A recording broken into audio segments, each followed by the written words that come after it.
Praise the lord. దేవుని నామానికి స్తోత్రాలు. ప్రభునందు ప్రియులారా, అందరూ బాగున్నారండి?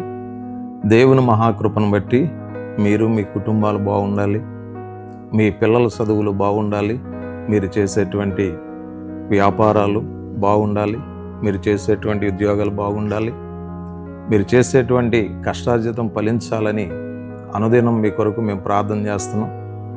మరి ప్రతి ఉదయం అందించేటువంటి వాక్య సందేశాలు వింటున్నారని నమ్మి విశ్వసిస్తున్నాం. మరి కొద్ది నిమిషాలు దేవుని వాక్యాన్ని మీతో పంచుకోవాలని నేను ఆశపడుతున్నాను.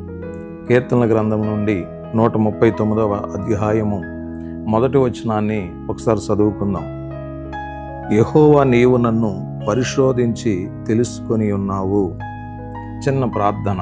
మహాపరిశుద్ధుడైన తండ్రి, చదవబడిన వాక్యం మీద మీకు అనుదృష్టించి నాలో మీరుండి మా బిడ్డలందరితో మాట్లాడమని యేసు నామములో ప్రార్థిస్తున్నాం తండ్రి, ఆమేన్. దేవుని బిడ్డలారా, మనం వాక్యం వింటున్నాం కదండి. ప్రతిదినం వాక్యం వింటున్నప్పుడు దేవుడు మనల్ని బలపరుస్తాడు, ఆధ్యాత్మికంగా ఆశీర్వదిస్తాడు. దేవుని వాక్యం చెప్తుంది కదా, యెహోవా, నీవు నన్ను పరిశోధించి తెలుసుకొని ఉన్నావు. భక్తుడు మాట్లాడుతూ ఉన్నాడు. దేవుడు మనలను పరిశోధించి తెలుసుకుంటూ ఉంటాడండి. మన విశ్వాస జీవితం ఎలా ఉంది, మన సహవాస జీవితం ఎలా ఉంది, మన పరిచర్య జీవితం ఎలా ఉంది, మన వ్యక్తిగత జీవితం ఎలా ఉంది, మన పరిస్థితులు ఎలా ఉన్నాయి, మన స్థితిగతులు ఎలా ఉన్నాయి, మన మాట విధానం ఎలా ఉంది, మన నడవడిక, మన మార్గాలు ఎలా ఉన్నాయని పరిశుద్ధాత్మ దేవుడు ప్రతిదినం మనలను పరిశోధిస్తూ ఉంటాడు, పరీక్ష చేస్తూ ఉంటాడు. కాబట్టి మన దేహంలో ఉన్న ప్రతి అవయవాన్ని మనం చాలా జాగ్రత్తగా కాపాడుకోవాలి. చాలామంది కన్నులను జాగ్రత్తగా కాపాడుకోలేని వాళ్ళు ఉన్నారండి. చూడకూడని దృశ్యాలు చూస్తూ దేవునికి కోపాన్ని పుట్టించేవారు ఉన్నారు. నడవకూడని మార్గాల్లో నడుస్తూ, మాట్లాడకూడని మాటలు మాట్లాడుతూ ఎవరిష్టానుసారంగా వాళ్ళు జీవించే వాళ్ళు చాలామంది ఉన్నారండి దినాల్లో. దయచేసి బాగా గమనించాలి. దేవుని వాక్యం అందుకే అంటుంది, భక్తుడు అంటున్నాడు, యెహోవా, నీవు నన్ను పరిశోధించి తెలుసుకొని ఉన్నావు. ఎలా పరిశోధించాడు?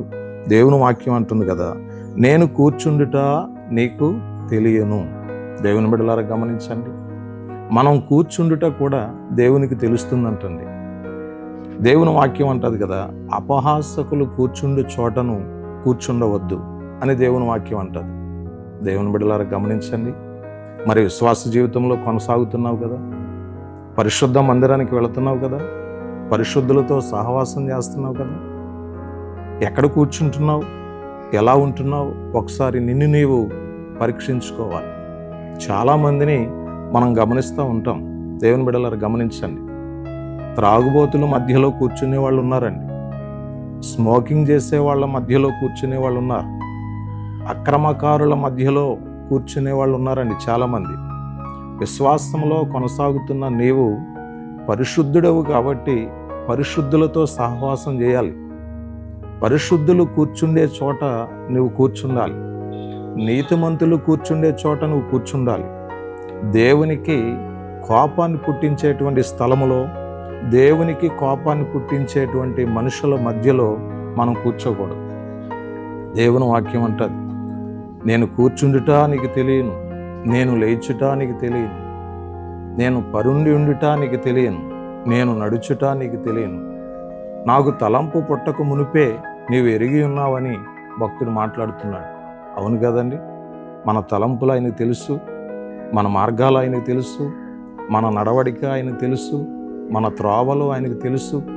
మనం ఎక్కడ, ఎప్పుడు, ఎలా కూర్చుంటున్నామో, ఎలా జీవిస్తున్నామో అన్న సంగతి పరిశుద్ధాత్మ దేవుడు మనలను పరిశోధిస్తూ ఉన్నాడు.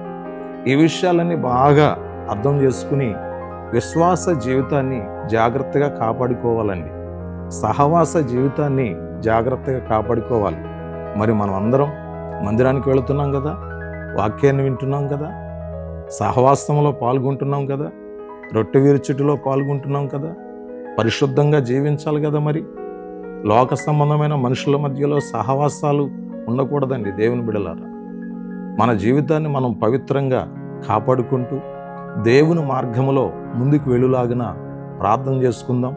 నీ కొరకు మీ కొరకు ప్రార్థన చేయాలని నేను ఆశపడతా ఉన్నాను, ప్రార్థన చేస్తున్నాను. మహాపరిశుద్ధుడు అయిన తండ్రి, మీకు వందనాలు, స్తోత్రాలు. విన్న వాక్యం ప్రతి హృదయంలో భద్రపరచబడులాగిన సహాయం చేయండి. మా బిడ్డలందరూ నీతి మార్గాల్లో జీవించినట్లు, పరిశుద్ధులు నివసించేటువంటి స్థలాల్లో నివసించినట్లు, ప్రతి ఒక్కరికి నీ సహాయ సహకారములు సమృద్ధిగా అనుగ్రహించి నీ నామానికి మహిమ తెచ్చుకోండి. నీ సేవకునిగా బిడ్డలందరినీ ఆశీర్వదిస్తున్నాను, అభిషేకిస్తున్నాను. నీ కృపాక్షేమములు ప్రతి ఒక్కరితో ఉంచమని యేసు పరిశుద్ధ నామములో ప్రార్థన చేసి వేడుకొనుచున్నాం తండ్రి. ఆమేన్. God bless you. మీ అందరికీ వందనాలు.